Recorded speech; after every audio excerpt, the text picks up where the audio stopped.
NIA की बड़ी कार्रवाई। जम्मू कश्मीर में आतंकवाद के खिलाफ बड़ी कार्रवाई करते हुए एनआईए यानी राष्ट्रीय जांच एजेंसी ने कई जगहों पर छापामारी की। घाटी में आतंकी साजिश के मामले में 4 लोगों को गिरफ्तार किया। दरअसल आतंकी गतिविधियों में बढ़ोतरी के बीच जम्मू कश्मीर में राष्ट्रीय जांच एजेंसी ने आतंकवाद के खिलाफ व्यापक अभियान चलाया था।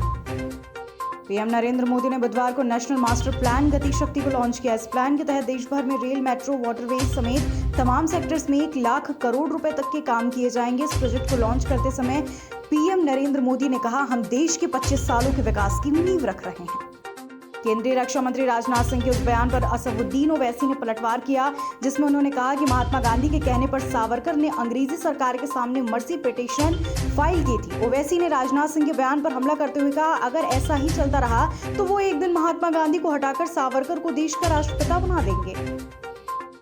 जम्मू कश्मीर के पुंछ में आतंकवादियों से लोहा लेते वक्त अपने प्राणों की आहुति देने वाले नायाब सूबेदार जसविंदर सिंह का शव जब तिरंगे में लपेटकर घर आया तो शहीद के घर मातम पसरा। 11 अक्टूबर को जम्मू कश्मीर के पुंछ सेक्टर में आतंकवाद रोधी अभियान के दौरान अपनी जान गंवाने वाले 5 जवानों में से एक जसविंदर सिंह के परिवार ने पंजाब के कपूरथला जिले के तलवंडी में अपने आवास पर शोक व्यक्त किया।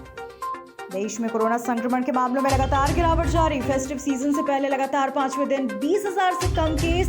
बुधवार को आए आंकड़ों के मुताबिक बीते एक दिन में महज 15,823 नए केस ही मिले। इसके अलावा इस दौरान 22,844 लोग रिकवर हुए। दुबई में वर्ल्ड एक्सपो का आयोजन धूमधाम से हो रहा है। इसमें भारत की धमक भी जमकर गूंज रही। कारोबार, टेक्नोलॉजी, संस्कृति और धरोहर के इस वैश्विक मेले में एक छत के नीचे दुनिया के 192 देश इकट्ठा हुए। अगले 6 महीने तक चलने वाले इस वर्ल्ड एक्सपो में बिजनेस जगत की दिग्गज कंपनियां, हस्तियां तो होंगी ही, साथ ही एक से बढ़कर एक रंगारंग कार्यक्रम का भी होगा आयोजन। उत्तर प्रदेश के चुनावी अभियान में अब केंद्रीय मंत्रियों को सक्रियता बढ़ाई जा रही है। मंत्री विभिन्न सरकारी कार्यक्रमों के जरिए लोगों तक केंद्र सरकार की विभिन्न योजनाओं और उपलब्धियों को जनता तक पहुंचाएंगे। भाजपा के 100 दिनों के कार्यक्रम से इतर इन मंत्रियों के कार्यक्रम होंगे। राजधानी दिल्ली की आबोहवा इस कदर घातक हो रही, यहाँ रहने वाले 75.4% बच्चों को घुटन महसूस होती है। The energy and resources institute की एक ताजा अध्ययन के मुताबिक वैज्ञानिकों ने राष्ट्रीय राजधानी में 14 से 17 साल के आयु वर्ग के बीच के 413 बच्चों को विस्तृत स्वास्थ्य सर्वेक्षण किया। गुजरात के मुंद्रा पोर्ट पर 2,988 किलोग्राम हेरोइन ड्रग्स बरामद के मामले में मंगलवार को एनआईए की टीम नोएडा सहित एनसीआर के कई ठिकानों पर पहुंची। एनआईए ने एक्सप्रेसवे थाना क्षेत्र के सेक्टर 134 की जेपी कॉस्मोस सोसाइटी पहुंचकर छानबीन की।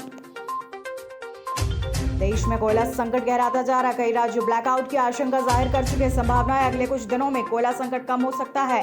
केंद्र ने मंगलवार को कहा, सरकार अगले 5 दिनों में कोयला उत्पादन 1.94 मिलियन टन से बढ़ाकर 2 मिलियन टन प्रतिदिन करेगी।